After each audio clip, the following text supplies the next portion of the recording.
I've had the pleasure for knowing Monica for decades now. In fact, she was one of the very first people to have me on her radio show some 20 years ago when I was the SG of Texas. And we had been friends. She later became one of my very first supporters when I decided to run for Senate. So for everything I have done wrong to you, you can blame Monica. It is her fault. This is not good. I may be lobbying for votes against you on both sides of the aisle. I apologize for that.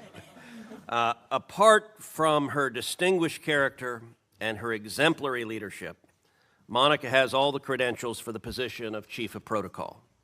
She has multiple master's degrees and holds a PhD in international relations from Columbia University. She is a New York Times best-selling author, and she's had an extremely successful media career. On top of that, Monica's worked for 2 presidents. At just 22 years old, Monica was hired as a research assistant under President Richard Nixon, and she remained quite close to President Nixon, and I will say to this day, both Monica and Hugh Hewitt are angry at me because I wrote a book chapter blasting Nixon as a crook. I apologize, Monica, but he was a crook. I was profoundly inspired by one of former President Richard Nixon's best-selling books on foreign policy, which ultimately led to my first professional position as foreign policy assistant to the former president during the last years of his life, which is a critical point to make, Senator, the last years of his life. I worked closely with him on his final 2 foreign policy bestsellers and many influential policy speeches, joined his international trips, met with numerous chiefs of state and other high-ranking foreign officials, and served as a sounding board for his groundbreaking thinking on foreign affairs. His extraordinary mentorship and unparalleled real-world experience were invaluable, particularly as I completed my graduate studies in international relations at Columbia University, earning 2 master's degrees and a doctorate. Thank you very much, Mr. Chairman. Great to see you again, Senator, and a former colleague. I just want to thank Bonnie and your family for supporting you in your service, and forgive me, I'm going to keep this tight and just question you for 5 minutes. My apologies. Congratulations on your nomination, Dr. Crowley. As you know, I was also in a manufacturing business for many years and had the experience of trying to deal with China and Chinese IP theft, forced technology transfers. I assume that your awareness of and grounding in this will make it a top priority for you to work to protect American innovation and work across the government and the interagency to advocate that. Is that correct? Absolutely, Senator. I have the scars to talk about in that area, and it will be one of my top priorities. Thank you. You have been nominated for one of the most important ambassadorships. I hope you've consulted with Nick Burns, who I think served well in the post. Could you repeat that, Senator? I'm sorry. I hope you'll have an opportunity to consult with Ambassador Nick Burns, who served absolutely. previously. No, I've talked to, we actually have that committed at this point. Your words, we are in the middle of a fight to ensure that the free world stays free. And I'm increasingly alarmed by the close cooperation between China, Russia, North Korea, and Iran. Do you share that concern? Absolutely, Senator. When North Korea deployed thousands and thousands of troops and put them into the meat grinder of Russia's illegal and immoral invasion of Ukraine, they did so in order to gain access to the knowledge of the latest technologies on the battlefield and to gain benefit for North Korea. One of my core concerns is that these theaters are interconnected, that our challenge with China requires allies, resources, and attention. It's why I moved to partnering with Senator McConnell on the Defense Subcommittee on Approps. But our interconnected world means that when North Korean troops are serving on the front lines in the war of aggression against Ukraine and Iranian sanctions aren't fully biting because China's offering a secondary offtake market, we have to deal with this. Some of my colleagues have claimed that it was the U.S. withdrawal from Afghanistan that precipitated Russia's invasion of Ukraine.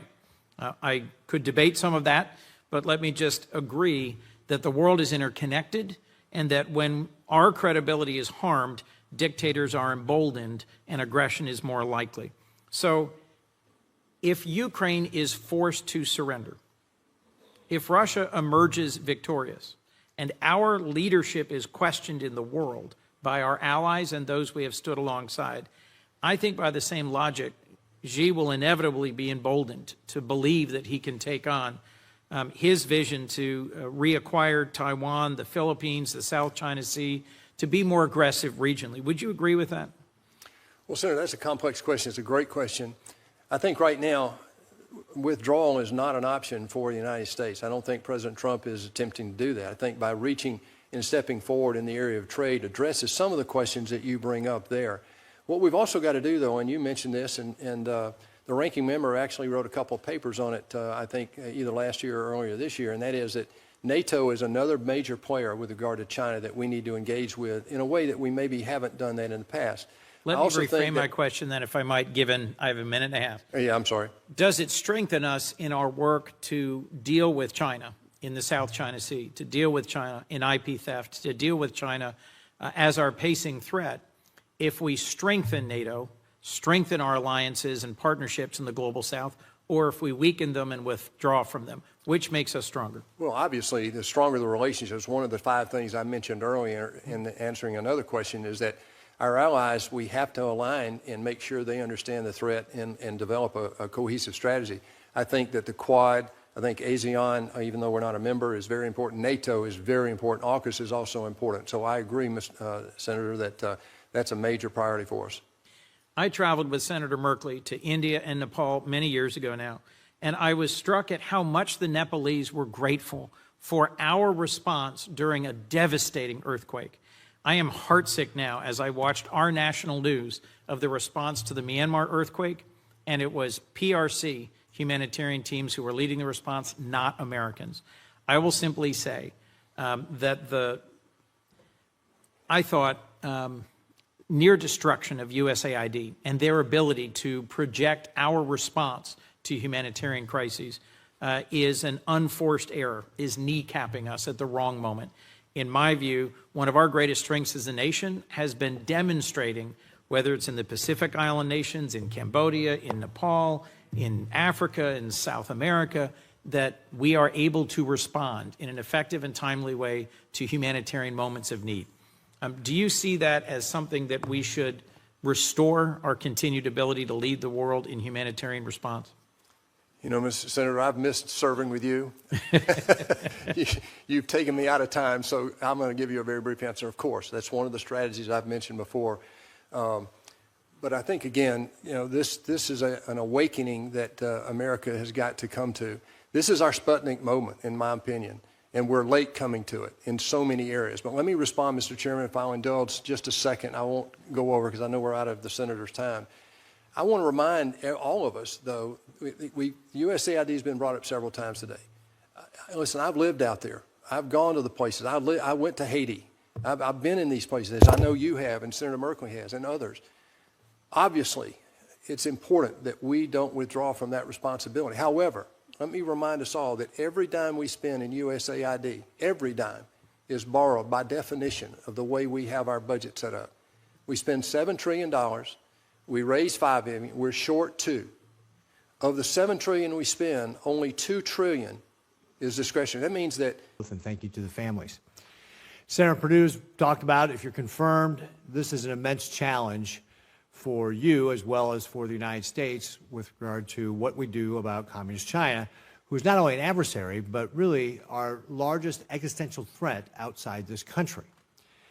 Your tenure will take you past 2027 when Xi Jinping has told his military to be capable of taking Taiwan by force.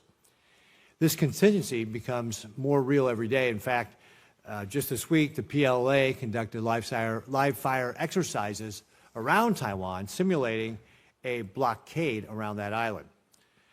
Both to prevent war and to win this competition with Beijing, our policy toward Communist China must be rooted in 3 simple things: strength, deterrence, and reciprocity.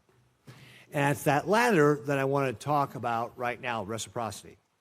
This is where I think you can have a huge impact as ambassador in communicating to Beijing what our desires are. I'm going to start with just some simple, really, yes or no questions. So, Senator Perdue, is it fair that American diplomats and officials face a litany of restrictions in Communist China, including the ability to travel freely, which Chinese officials don't face here? Is that fair? Absolutely not, Senator. Is it fair that Chinese social media apps like WeChat can operate in the U.S., but American apps like Instagram and YouTube are banned in China. Is that fair? Absolutely not, Senator. Is it fair that American movies must get approved by Chinese Communist Party censors to be released in China, but Chinese movies don't face that same restriction here? Is that fair? It's not fair and it's not reciprocal. Is it fair that despite being the world's second largest economy, Communist China benefits from being considered a developing nation in certain international organizations? Will you give me a little liberty here to add I'll let you have a little bit more Sorry, on this one. Just Fair one enough. sentence here. Yeah. It's not just its most favored nation. They really didn't qualify to be a member of that in the beginning. It's the WTO. They need to live up to the responsibilities of that. And it's the developing nation status. I mean, this is the second largest economy in the world, as you said, our number one competitor. And no, I don't think that's fair. Is it fair that U.S. businesses have to compete with Chinese-owned enterprises that receive massive subsidies from the Chinese government? Is that fair? No, it's not. Is it fair that Communist China still forces technology transfers and steals intellectual property from U.S. companies? Of course not. Yeah. So I could go on and on and on, and I could talk about, and you've already mentioned about how Communist China has hacked us in our telephone systems, our ports, our energy infrastructure, all these things where Communist China is taking advantage of us, and this double standard must stop. If confirmed, what will you take to ensure reciprocity with Communist China? Senator, thank you for that. That's a very thoughtful series of questions. First of all, there are several things we need to do in this country. Number one, to stand up to China, not just in reciprocity. First of all, we've got to get our financial house in order. I can talk more about that, but I'll be out of your time. The second thing is we've got to rebuild our strategic supply chains, rare earth elements, steel, shipbuilding, pharmaceuticals, chips, quantum computing. All of these we've acquiesced through this globalization in the last 2 decades to basically China and people who would do us harm. The reciprocal nature that we want with China, I think President Trump is all over that. The starting conversation with trade, there are going to be many others. The treatment of how we treat their foreign service personnel in the United States versus how they treat ours in China is a big one. We've also got to make sure that the allies understand what this is all about. It's not just about trade. It's one of the tools in the toolbox. We need partners in this bifurcation that I'm describing to the ranking member earlier. That's where I would start. As ambassador, if I'm confirmed, I will promote U.S. values, U.S. interest, and the strategy that President Trump is drawing up right now to bring our allies together to make a united front against the PRC. Great. Well, thank you very much, Senator Perdue. And I would, again, just stress that reciprocity is going to be key to the relationship. And you mentioned earlier how China respects strength. If we don't force them to treat us the same way that they're treating our people in their country or the way they treat us on the international stage, they won't respect us because that is not strength. Strength is saying to Communist China, you will treat us the same way as we are treating you, or we're going to change the rules of the game. Thank you. With that, Senator Rosen. Well, thank you, Senator Ricketts, and I want to thank Chairman Risch and Ranking Member Shaheen for holding this hearing. Of course, thank you, Senator Perdue, for willingness to continue to serve, and thank you, Dr. Crowley, for being here as well. And I want to build a little bit on Senator Ricketts' comments about technology, critical, emerging technology. And Senator Perdue, you know there's no doubt that the PRC is engaged in unfair trade practices to boost its own economy, to boost its standing internationally.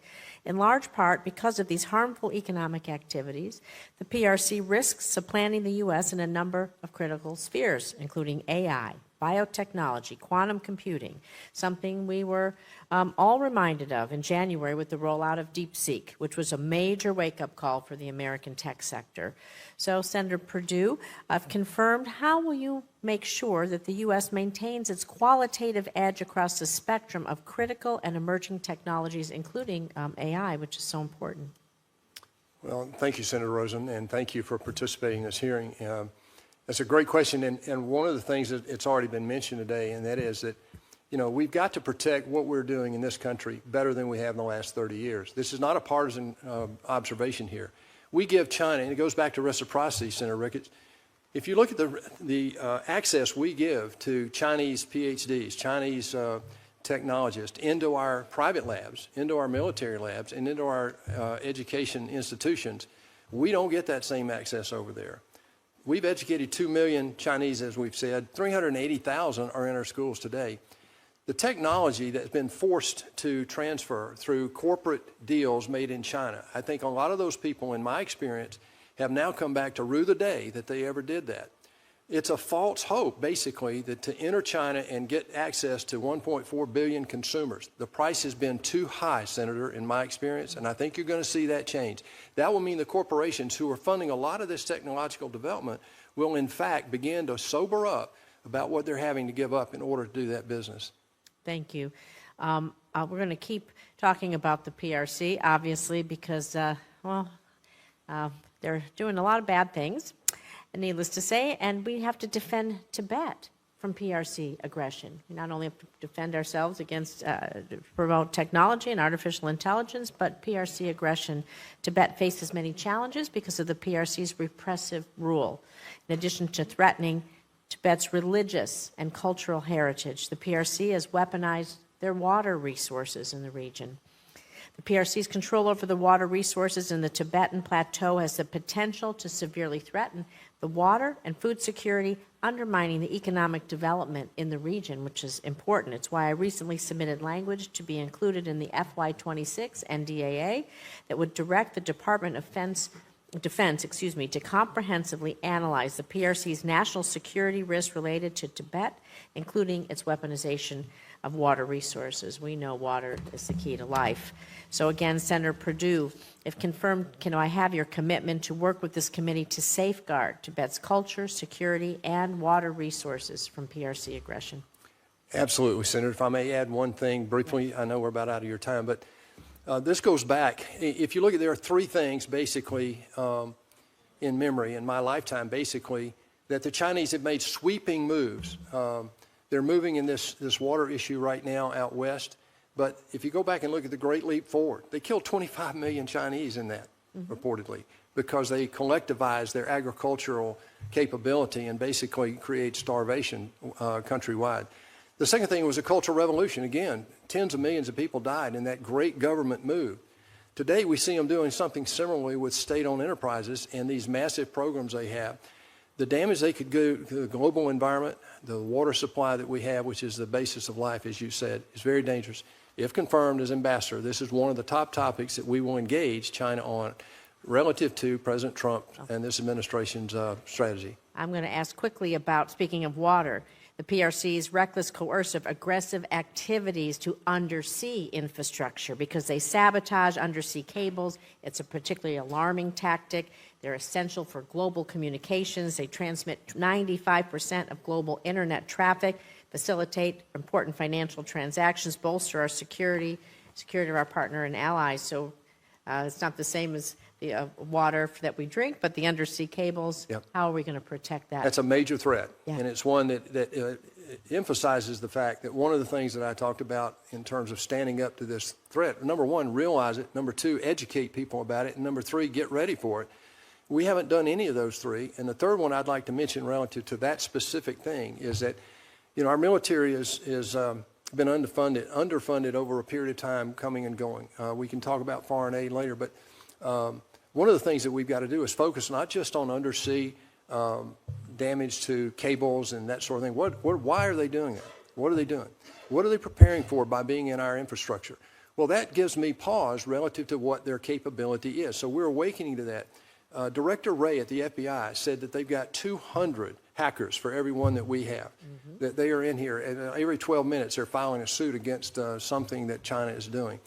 We need to make sure the military is focused on this specific threat that you mentioned.